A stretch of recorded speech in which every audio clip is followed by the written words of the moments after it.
అండి, అందరికీ నమస్కారం. బీరకాయ పచ్చడి ఎలా తయారు చేసుకోవాలి?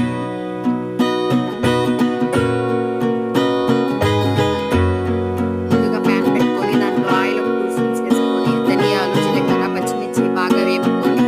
తీసి పక్కన పెట్టుకొని బీరకాయని సన్నగా పీల్ తీసేసి ఉప్పు మూసుకొని అలాగే బీరకాయని సన్నగా కట్ చేసుకొని బీరకాయని బాగా వేపుకొని పచ్చివాసన పోయేంత వరకు బాగా వేపుకొని ఒక మిక్సీ జార్లోకి పచ్చిమిర్చి, బీరకాయ, సాల్ట్, కొత్తిమీర బరక కొద్దిగా వేసుకున్న తర్వాత పోపుకి తిరగమత పెట్టుకొని కొంచెం స్పూన్లో ఆయిల్,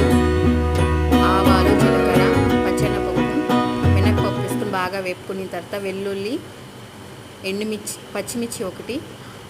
కరివేపాకు కొద్దిగా వేసి బాగా వేపుకొని బాగా వేగిన తర్వాత